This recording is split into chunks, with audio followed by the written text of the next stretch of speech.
Баршаңызға қайырлы күн. Бүгін біз осындай дайын кәжекейге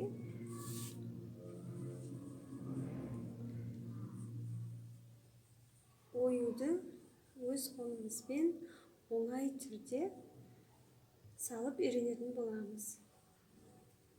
Ол үшін бізге ең қарапайым тәсілі, оңай тәсілін көрсететін боламын. Бізге мынадай жеріне және мынадай жеріне оюлар қажет болады, және арқасына салатын боламыз.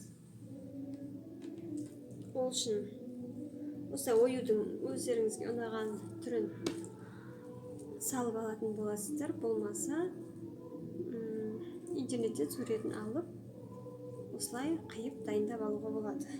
Мына ою, мысалы, кәжекейіміздің мынадай жеріне кететін болады. Теріс қаратып осындай жеріне салатын боламыз. Және осылай барлығын орнататын боламыз. Ол үшін бізге осылай кәдімгі ақ фетр қажет болады. Соған мына оюымызды бізге осы кезде 4 штук ою керек. Соны бастырып қиып алатын боламыз. Екеуін оң жаққа қаратып, және екеуін сол жаққа қаратып бастырып қиып алатын боламыз.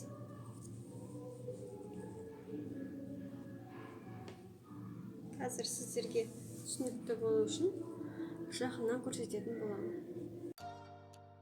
Міне осылай етіп, ручкамен фетр матамызға оюымызды басып аламыз. Бізге алдына 4 штук ою, артына басқа 1 штук ою қажет болады.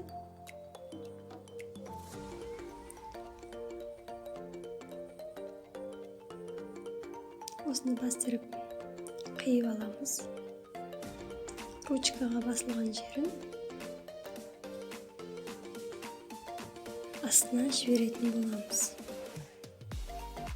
Міне қиып дайындап алдық. Енді ыстық клейіміздің көмегімен болу жемшік, жарты жемшікті тізіп жабыстырып шығатын боламыз.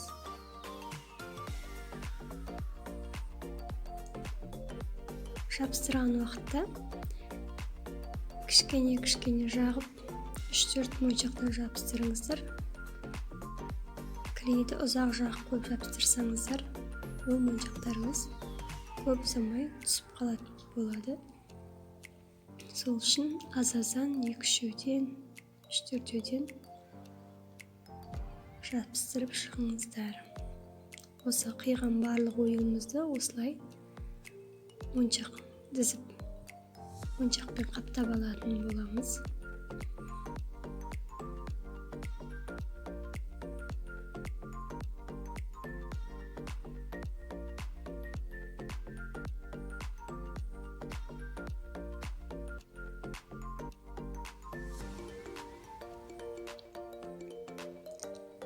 Міне барлық оюларымызды жабыстырып болдық. Енді осыны кәжекейге тігіп шықсаңыздар да болады. Біз бұл киімді арасында бір киілетін болғандықтан ыстық клей арқылы жабыстырып шықтық. Осылай абайлап, теңдігін көзбен өлшеп, барлық оюымызды орналастырып шығатын боламыз.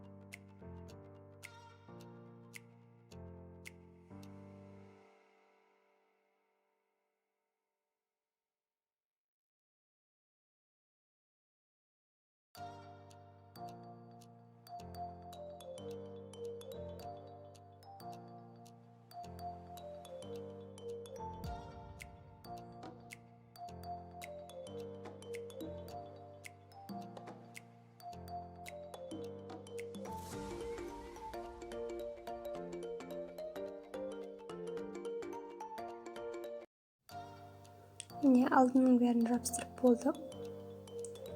Енді арқасындағы оюды орналастыратын боламыз.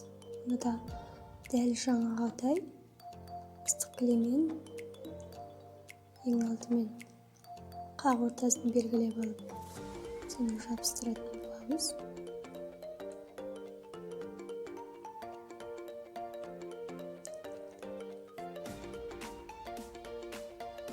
Ары қарай барлық жерін теңдей етіп жабыстырып шығатын боламыз.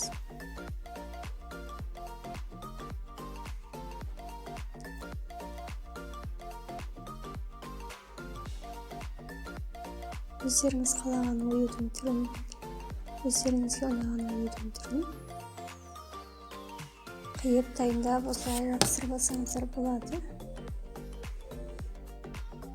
Маған өзіме ұнаған оюлар осы болды.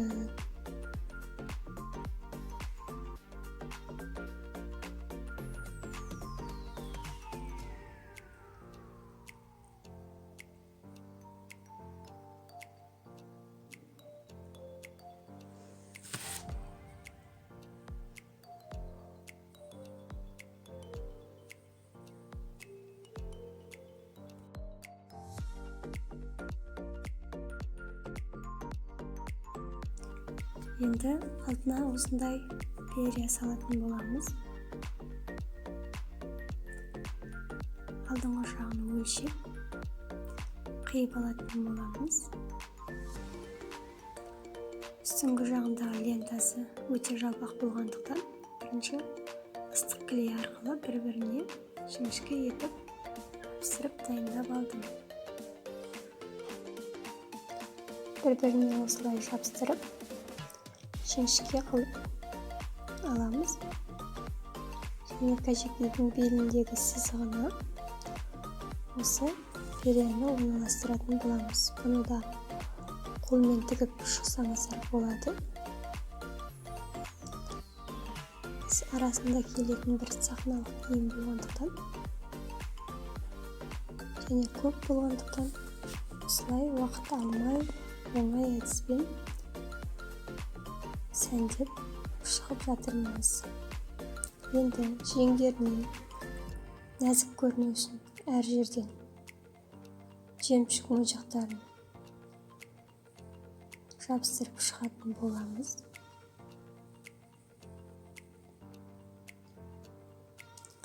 Кейіннен осы клейіміздің жіптері қалып кетеді.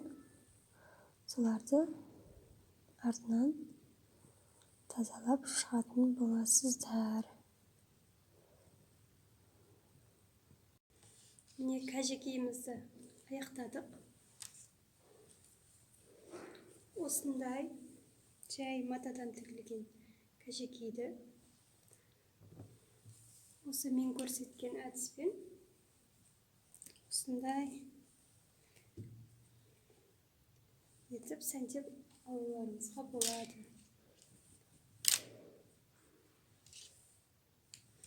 Егер видеоларым сіздерге пайдалы болса, тіркеліп, комментарий жазып, лайк басып, қолдап кетіңіздер.